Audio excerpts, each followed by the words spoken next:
Hello, I'm Kate Freeman, and this is the Daily Dollop.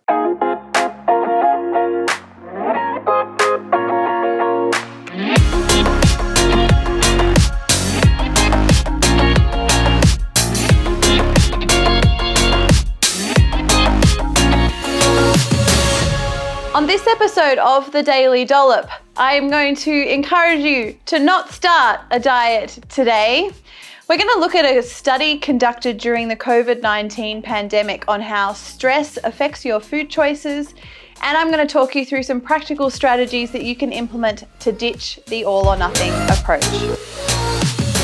Hello everyone, welcome to the Daily Dollop. My name is Kate Freeman. I'm a registered nutritionist and the founder of the Healthy Eating Hub.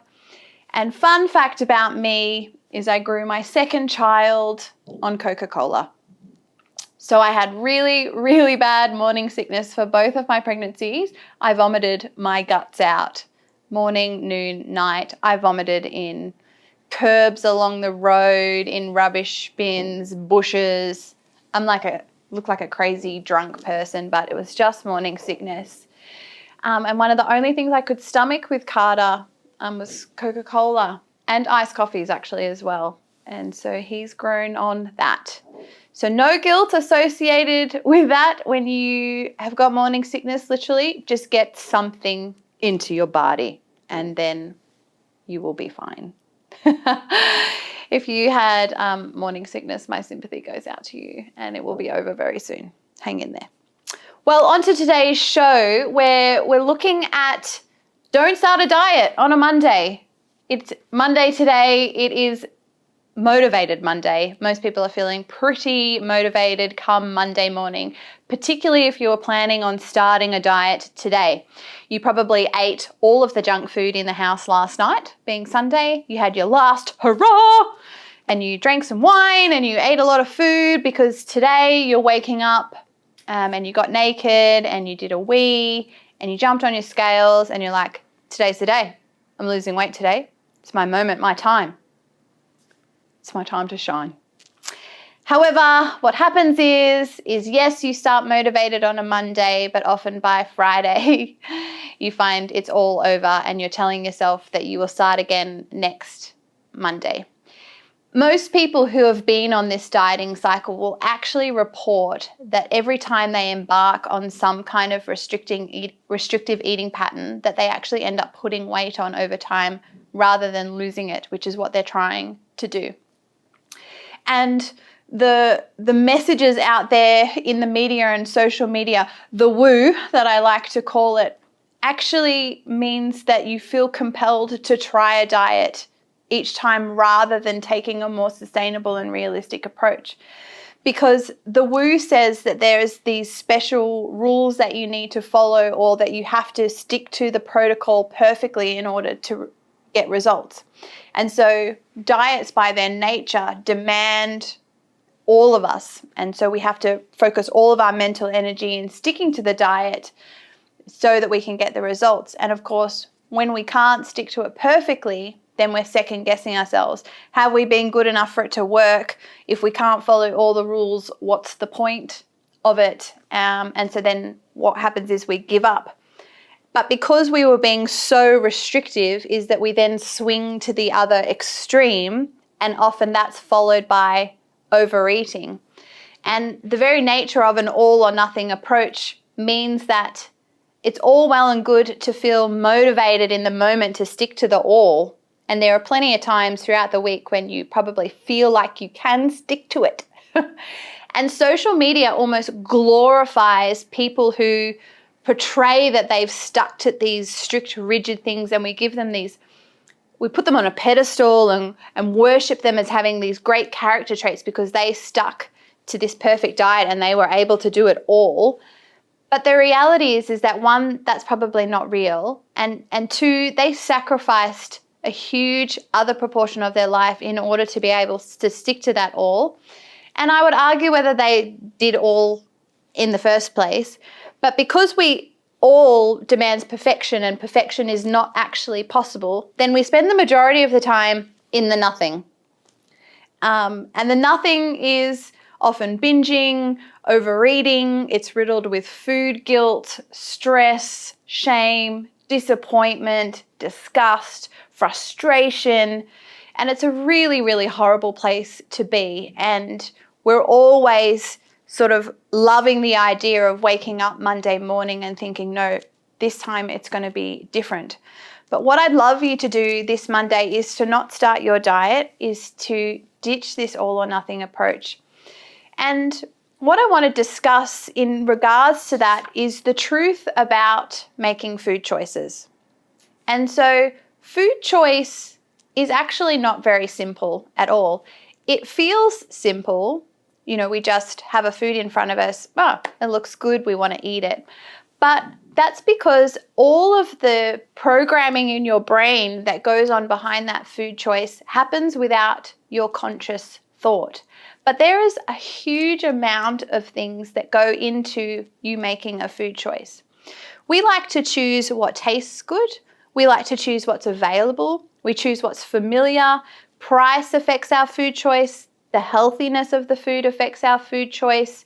Other people's opinions about what to eat affects our food choice. How it makes us feel, the calories, our taste preferences. So many factors go into what makes a food choice. And this fantastic study that was released just this year, and I'll link to the study in the show notes, actually looks at the stress of the COVID-19 pandemic in particular, how it related to emotional eating, and then how emotional eating affects the way that we choose food. And the truth is once you're into an emotional or stressful state, you only want to eat in a certain way. You want to eat food that's familiar to you. You want to eat food that's comforting so that you can relieve your negative feelings. You don't want to spend too much on your food, and you want it to be easy and convenient.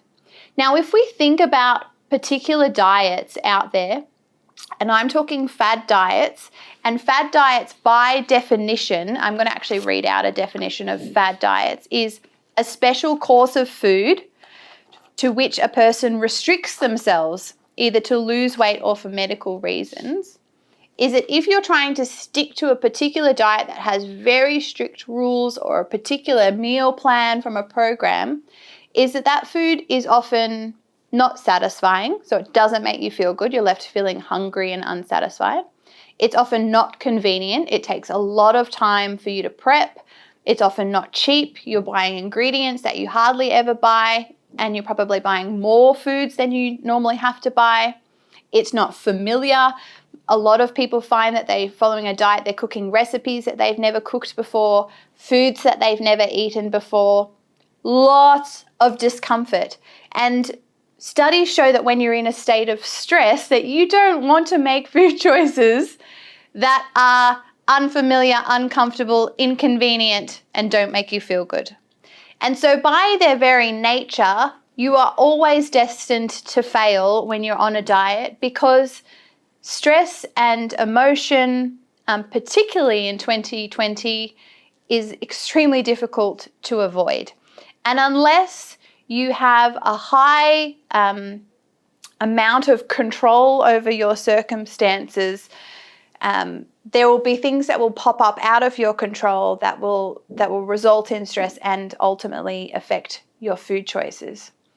So what's the alternative? If when we're stressed and when we're emotional, we're prone to making choices that are easy and tasty, what do we do? How do we actually manage that without doing a diet? So one of the things that I talk about in the Healthy Eating Hub signature program to our members is this idea that food is not good or bad. We have to get out of our heads that there are rules that we have to follow in order to be healthy. It's simply not true. There are nutrition principles that we know promote health in our body, but they are really so broad and varied that they can be applied to our lives in so many different ways. So removing the rules and stopping classifying food as good or bad is actually the first step to ditch dieting and this all or nothing approach. So rather than, say, approaching your afternoon tea where you might typically grab some chocolate if you're feeling stressed or emotional, is start to pair it with some nutrient-dense foods so that you're having those two things together. You're just eating. That way you're satisfying what you feel like and what makes you feel good, but you're also making a choice based on adding some nutrition into your day.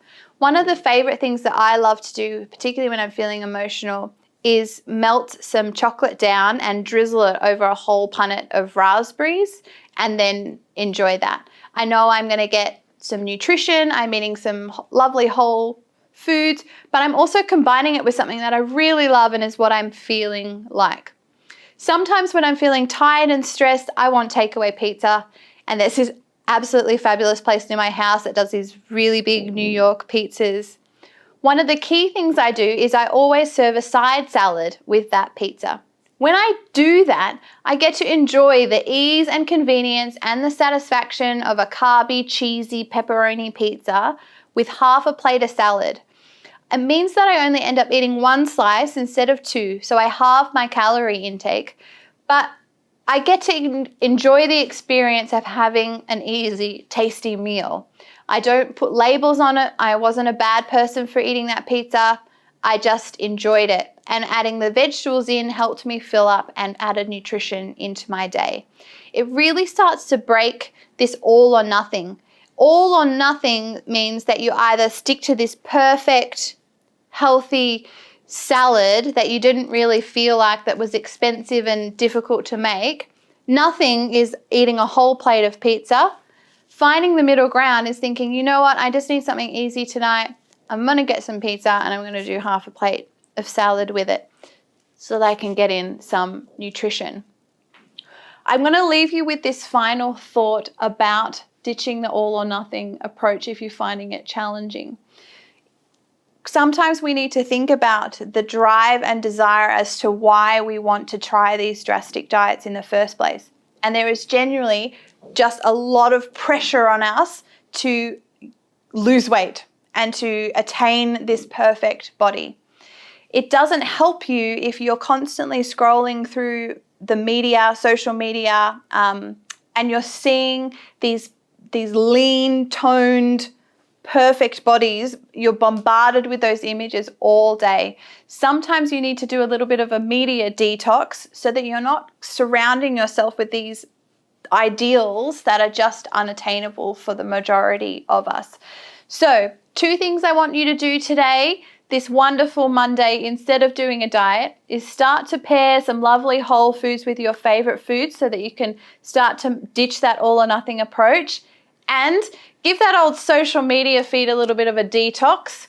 And finally, just remember that stress and emotion changes the way you make your food choices. And when you understand that, you can have a little bit more grace and approach your day much more sustainably and realistically. The Daily Dollop aims to encourage you to find easy and sustainable approaches. We want to change the conversation around healthy eating. If you've been touched by diet culture, we've got a quiz that I'd love you to take. Find your diet personality. It will start you in the right direction. Otherwise, thanks for tuning in this wonderful Monday. Have a fabulous day, and we'll see you in the next episode.